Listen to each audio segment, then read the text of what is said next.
UP के माफियाओं का सरगना, जिसको 45 साल के आतंक राज के बाद बीते हफ्ते ही उम्र कैद की सजा मिली थी, लेकिन इत्तेफाक देखिए कि उसकी उम्र कैद होती उससे पहले ही उसका अंत हो गया। बीते शनिवार माफिया अतीक अहमद और उसके भाई अशरफ की गोलियां मारकर प्रयागराज में हत्या कर दी गई। अतीक अहमद, जिसने माफिया राज की शुरुआत गोलियों से की थी, उसका अंत भी गोलियों से हुआ। अतीक कैसे प्रयागराज में आतंक का पर्याय बना, कैसे सियासत में कदम रखा, यूपी का सबसे बड़ा माफिया कैसे बना, आइए जानते हैं अतीक के जुर्म की दास्तान। प्रयागराज में खौफ का पर्याय रह चुका अतीक अहमद बेहद ही अजीब तरीके से हमेशा के लिए खामोश हो गया। कभी पुलिस और मीडिया के सामने शेर की तरह दहाड़ लगाने वाला अतीक ने पुलिस और मीडिया के सामने ही दम तोड़ दिया। अतीक के जीवन में उसका उत्थान उतना ही नाटकीय था कि जितना कि उसका अंत। अतीक अहमद के उत्थान और पतन की कहानी बॉलीवुड थ्रिलर की तरह है। सन 1962 अतीक अहमद का जन्म एक सामान्य परिवार में हुआ। उसके पिता तांगा चलाते थे। कहते हैं अतीक को गरीबी से नफरत थी और हाई स्कूल की परीक्षा में असफल होने के बाद उसने अपने तरीके से गरीबी मिटाने की कोशिश की थी। शुरुआत में अतीक ट्रेनों से कोयला चुराकर बेचता था और उससे पैसे कमाता था। कई बार अतीक ने रेलवे स्क्रैप के लिए सरकारी आवेदन से ठेका हासिल करने के लिए ठेकेदारों तक को धमकाया था। महज 17 साल की उम्र में अतीक पर हत्या का आरोप लगा। बस यहीं से अतीक की एक तांगे वाले के बेटे से बाहुबली बनने की कहानी शुरू हुई। चकिया मोहल्ले में रहने वाला फिरोज तांगे वाले का बेटा अतीक जल्द ही अमीर बनना चाहता था। उसकी ये ख्वाहिश ही उसे जुर्म की दुनिया में और धकेलती गई। साल 1979 में अतीक पर सबसे पहली बार हत्या का आरोप लगा, जिसके बाद से उसका चकिया मोहल्ले और आसपास के इलाकों में रुतबा बढ़ने लगा। उसने इन इलाकों में रंगदारी वसूलना शुरू कर दिया। अब अतीक बड़ा हो रहा था। उसी समय उस वक्त के इलाहाबाद में एक और दबंग था, जिसका नाम था चांद बाबा। पुलिस और राजनेता चांद बाबा से खौफ खाते थे, जिसकी वजह से वो अतीक को सपोर्ट करने लगे। वहीं अतीक ने भी इस शहर को गुनाहों की मंजिल की सीढ़ियां बनाकर इस्तेमाल किया। अतीक पर जब पहला आरोप लगा तब उसकी उम्र 17 साल थी, यानी वो अभी बालिग भी नहीं हुआ था। वो वोट भले ही ना दे सकता हो, लेकिन जान लेने की नीयत बना चुका था। साल बीतता गया और इधर इस नाबालिग से बालिग हुए लड़के का क्राइम ग्राफ भी बढ़ता गया, जो बाद में अतीक अहमद के नाम से कुख्यात हुआ। और इसी अतीक ने सियासत की दुनिया में भी कदम रखा। अतीक यूपी में कई गैंगस्टरों का गिरोह चलाने लगा। दबदबा धीरे धीरे फूलपुर और कौशाम्बी के साथ आसपास के इलाकों में फैला।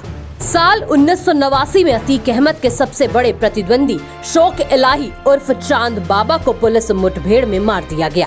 इसके बाद अतीक अंडरवर्ल्ड का बादशाह बन गया। जुर्म की दुनिया से सियासत में कदम रखने की भी अतीक अहमद की एक बड़ी कहानी है। साल 1989 में चांद बाबा की हत्या से जब पुलिस और बड़े बड़े नेता में खौफ पैदा हुआ, तो आम जनता क्या चीज थी। यही वो दौर था जब अतीक अहमद का खौफ लोगों के जहन में उतरा। अपराध के बाद अतीक ने कदम सियासत की दहलीज की ओर बढ़ाया। साल 1989 में ही उसने राजनीति में जोरदार एंट्री मारी।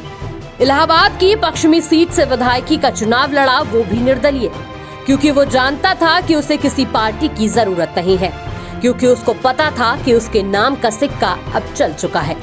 उसको इंतजार था तो बस उस वक्त का जब ऐलान हो उसकी जीत का, और वो दिन भी आया जब अतीक अहमद की जीत पर मोहर लगी। कल तक जो गैंगस्टर मर्डर केस में पुलिस के लिए नाक में दम करने वाला अतीक था, वो अब विधायक बन चुका था।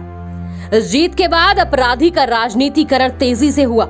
एक राजनीति पार्टी ने अतीक को जोरदार स्वागत किया, और वो पार्टी थी समाजवादी पार्टी। अतीक लगातार 5 बार विधायकी का चुनाव जीता। अब उसका कद और बढ़ गया था, इसलिए विधायकी छोड़ संसद में जाने का उसने फैसला लिया। फूलपुर संसदीय सीट से उसने चुनाव लड़ा और जीता भी। राजनीति के सफर में एक बड़ा मोड़ तब आया जब सांसद बनने के बाद विधायकी वाली सीट खाली हुई। वो साल था 2004 का।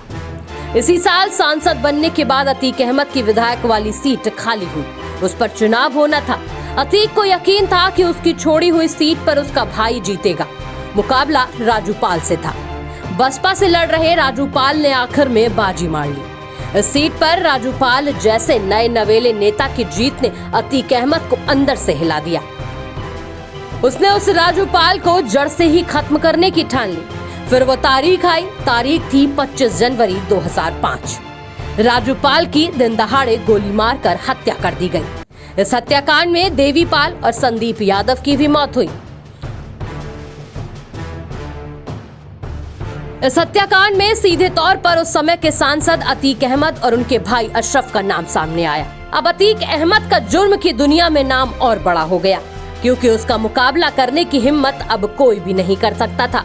यहाँ तक कि जज भी हिम्मत नहीं जुटा पा रहे थे अतीक का सामना करने की। उत्तर प्रदेश पुलिस ने अतीक को 2005 में राजूपाल की हत्या के आरोप में गिरफ्तार किया। हालांकि 3 साल बाद उसे जमानत मिल गई। जानकारों का कहना है कि अतीक चाहे जेल में रहा हो या बाहर, उसने उत्तर प्रदेश के अंडरवर्ल्ड पर अपना बोलबाला बनाए रखा और ये सुनिश्चित किया कि उसके लोगों की सुरक्षा हो। साल 2005 में मायावती की सरकार जब प्रदेश में आई तो अतीक के गुनाहों की उल्टी गिनती शुरू हुई। मायावती का पहला मकसद था माफियाओं पर कंट्रोल। बस फिर क्या था, राजूपाल को मरवाना अतीक के लिए खतरा साबित हुआ और मायावती ने अतीक को मोस्ट वांटेड करार दिया और अतीक के पूरे गैंग को डिटेल तैयार करवाई गई। इसके बाद 120 लोगों की लिस्ट तैयार करने के बाद पहली बार अतीक पर 20,000 रुपए का इनाम घोषित किया गया। लेकिन अतीक इतने से कहां रुकने वाला था। मायावती के शासन के दौरान अतीक कुछ समय के लिए शांत हुआ, लेकिन खूंखार अपराधी ने सही समय का इंतजार किया और जैसे ही राज्य में सरकार बदली और दोबारा सपा ने जीत हासिल कर सरकार बनाई तो अतीक ने फिर से अपराध का खेल शुरू कर दिया। लेकिन साल 2017 में योगी आदित्यनाथ राज्य के मुख्यमंत्री बने, जिनका मकसद था राज्य में बढ़ चुके अपराध को घुटने पर लाना और उन्हें सत्ता विहीन करना। योगी का एक्शन माफियाओं के खिलाफ चलने लगा। अतीक को कोर्ट के आदेश के बाद साल 2019 में गुजरात के साबरमती जेल में शिफ्ट किया गया। इसके बाद योगी सरकार ने अतीक अहमद की कमर तोड़ी।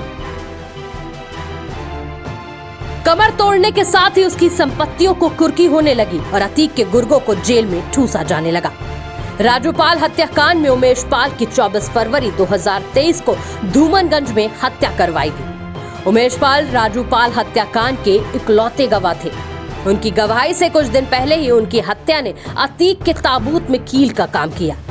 इस मामले में अतीक के पूरे परिवार को आरोपी बनाया गया और अतीक के तीसरे नंबर के बेटे असद को भी आरोपी बनाया गया और बताया गया कि असद ने इस हत्याकांड की प्लानिंग की थी और उसको अंजाम दिया था। असद को पुलिस ने झांसी में हुए एनकाउंटर में मार गिराया। वहीं शनिवार की रात जब अतीक और अशरफ को मेडिकल चेकअप के लिए लेकर जाया जा रहा था, तभी 3 बदमाशों ने अतीक को पॉइंट ब्लैंक रेंज से सिर में गोली मार दी। इस दौरान अशरफ और अतीक को कई गोलियां मारी गई और दोनों भाइयों की मौके पर ही मौत हो गई। इसी के साथ प्रयागराज के सबसे बड़े माफिया का पूरा साम्राज्य ध्वस्त हो गया। ब्यूरो रिपोर्ट, आज की खबर। हत्या, अपहरण, मर्डर जैसे संगीन मामलों में लिप्त माफिया अतीक अहमद का पूरा साम्राज्य अब ढह चुका है। अतीक के परिवार में अब भी पुलिस अतीक की फरार पत्नी शाइस्ता परवीन की तलाश में है। लेकिन अतीक ने जिन गोलियों से अपना सफर शुरू किया, उन्हीं गोलियों में आज उसका अंत हो चुका है। फिलहाल मुझे दीजिए इजाजत और आप देखते रहिए आज की खबर।